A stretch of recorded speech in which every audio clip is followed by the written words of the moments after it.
를 먹기만 해도 뱃살이 빠지고 다이어트에 효과가 된다.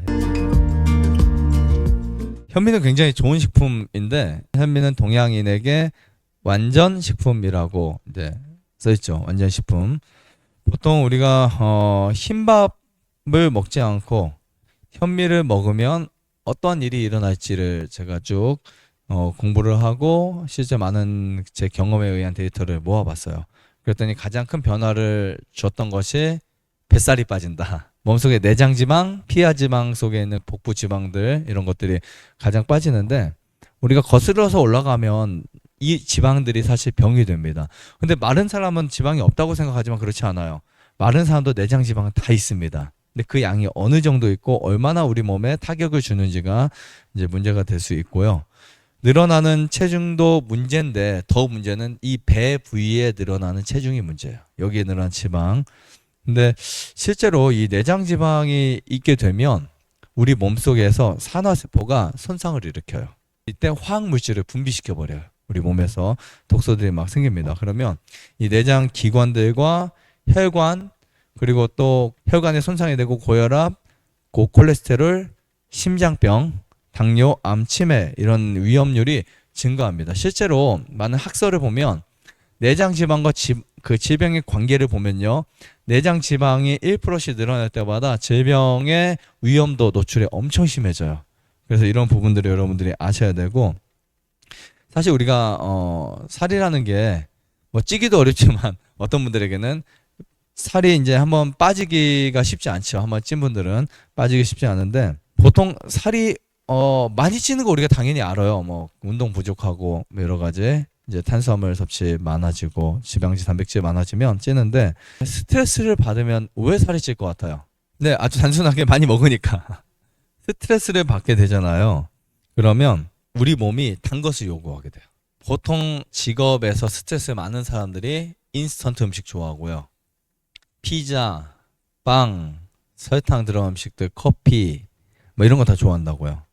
근데 왜냐하면 코티솔이 증가하다 보면 우리 뇌에서 그 막 스트레스 억제를 하기 위해서 일시적으로 단 것이 막 땡겨요. 음식을 막 많이 찾게 됐어요. 왜냐면 해소하기 위해서. 그럼 우리 뇌가 일시적으로 멍하거나 식곤증 현상이라든지 단 것을 통해서 뭔가 복잡한 것들이 이제 해결되는 것처럼 느껴질 수 있어요. 그래서 스트레스 직업이 많을수록 음식 섭취가 좋지 않습니다. 대부분 보면요. 스트레스 많은 사람들이. 근데 되게 낙천적인 사람들이 의외로 음식을 막 엄청 복잡하게 먹는 경우가 좀 적어요. 이거는 사람마다 다를 수 있지만 의외로요. 오히려 막 스트레스 신경 엄청 많이 쓰는 사람들이 커피 많이 마시고 단 거 많이 마시고 먹고 그다음에 우리 요즘 인스턴트 식품들 햄버거, 피자 막 이렇게 빵 같은 거 되게 많이 먹어요. 사실은. 그래서 과식을 하고 있다라고 하는 경우에 아주 많은 경우에는 스트레스를 받고 있다라는 경우도 있어요. 진짜 그렇지 않나요? 내가 뭔가 신경을 많이 써서 스트레스 받을 때 음식이 더 당기지 않아요? 실제로 그래요. 저는 제가 이거를 이론적으로 느끼지만 저도 경험적으로 제가 뭔가 신경을 되게 많이 쓰잖아요. 그럼 뭔가 계속 당기는 느낌이 있어요. 먹고 싶고 주정 부리고 싶고 뭔가 꿀이라도 한 숟갈 먹고 싶고 그런 게 있어요. 실제로요. 그러면 먹고 나면 도파민이 분비가 돼서 일시적 기분이 이제 좀 뭔가 전환이 됩니다. 그것을 이제 한두 번 느끼다 보면 내 몸이 습관적으로 찾게 돼 있어요. 계속 냉장고를 가거나 그죠? 과일을 꺼내서 먹거나 이제 이것보다 좀 더 심해지면 라면을 먹거나 뭐 아니면 빵을 먹거나 되게 단 음식 쪽으로 추가가 된다고요. 그런데 이렇게 해서 이제 몸이 망가져요. 그러면 배가 나오고 내방 지방이 생기고 막 이런 경우들이 이제 막 생깁니다. 한 번은 약 20년 정도 뱃살과 내장 지방 갖고 살아오신 분이 있었어요. 근데 이분이 뭐 디톡스도 나름대로 해보시고 레몬 뭐 간이었죠 단식도 하고 효소식도 하고 근데 조금 빠질 듯 하다가 또 찌고 해서 정말 20년 동안 별거 다 해봤지만 빠지지 않은 거예요. 그 고생한 사례가 있어서 이제 나음에 오신 적이 있었는데 상담받고 살 빼는 게 목표가 아니라 건강해지는 게 목표다. 이제 목표를 다시 잘 설정해 됐어요. 왜냐면 살 빼는데 목표를 뱃살 빼건 살 빼는 목표를 갖잖아요. 그러면 스트레스 되게 많이 받아요. 그래서 목표를 설정을 이제 건강한 삶의 이제 목표, 혈액을 바꾸는 거에 목표를 뒀는데 처음에 역시 뭐 금식하면 당연히 좀 빠지죠. 그러다가 고식하면 또 쪄요. 이제 스트레스 받을 것 같지만 피가 깨끗해지니까 그 스트레스 바뀌었어요. 괜찮아요. 그러더니 한 달 지나고 나서부터 빠지기 시작하는데 2개월, 3개월, 4개월 다 빠져버렸어요. 한 6개월 막 7개월 걸쳐서 뱃살이 쏙 들어와서 입었던 바지들이 다 맞지 않아요. 근데 보통 살이 빠지면 배는 그대로 있고 다른 데가 빠지는 경우들이 있거든요. 뱃살이 쭉 빠지셨어요. 그래서 20년간 고생했던 분이 정말 한 달을 통해서 확신을 얻게 되고 몇 개월 만에 뱃살이 빠졌던 일들이 있었고요. 또 한 폐암 여성분, 몇 년 전에 오셨던 폐암 여성분은 키도 컸지만 체중도 많이 나갔어요. 80kg 정도.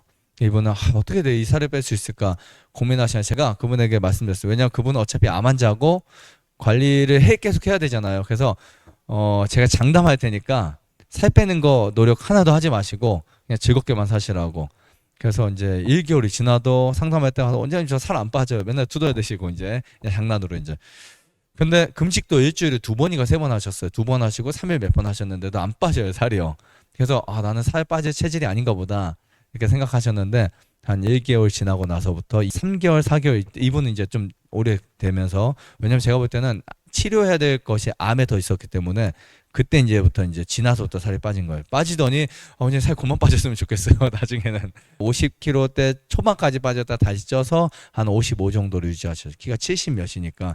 그래서 나중에 정말 신기하다고 살 뺀다는 생각을 1%도 안 했는데 살이 빠졌다는 게 너무 신기한 거예요. 근데 왜 그런지에 대한 가장 큰 열쇠를 하나 드리면 디톡스 아닙니다. 음식 아니에요. 근데 제가 말하는 진짜 디톡스는 생활 습관까지 같이 포함된 건데 우리가 생각하는 일반 금식, 단식 이거 아니에요. 이거는 또 찔 수 있어요. 요 현상 일어날 수 있어요. 진짜 답은 뭐냐면 현미였어요. 현미.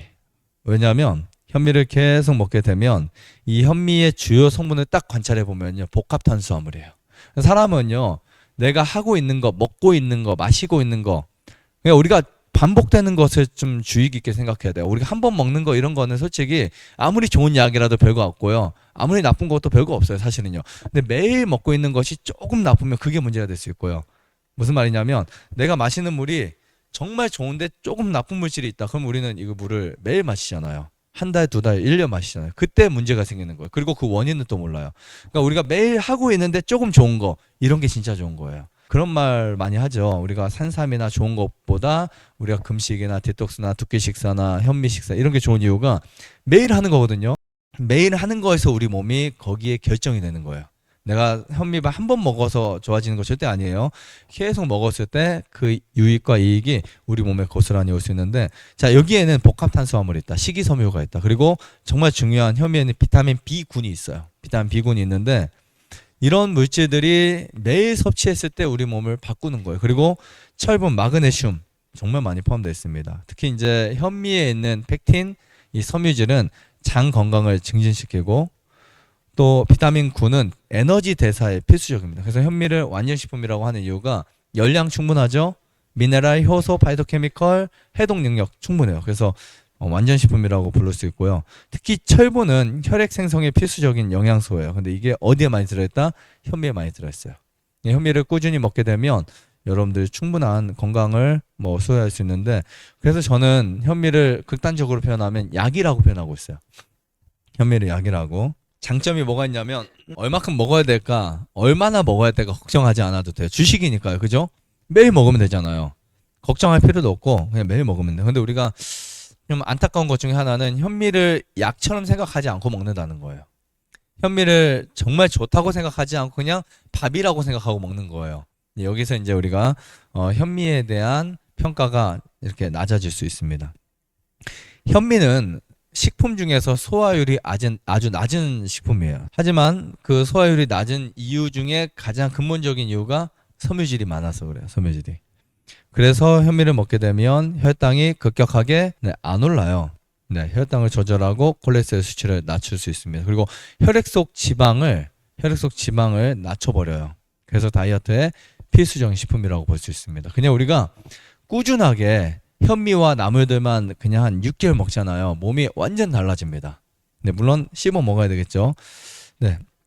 칼로리가 흰쌀보다는 낮아요. 왜냐하면 칼로리는 열량은 대부분 탄수화물에 기반되잖아요. 껍질을 벗겨냈으니까 껍질의 비중이 떨어져 나가니까 칼로리는 높아져요. 하지만 영양은 높습니다. 전체적 영양은 높아요.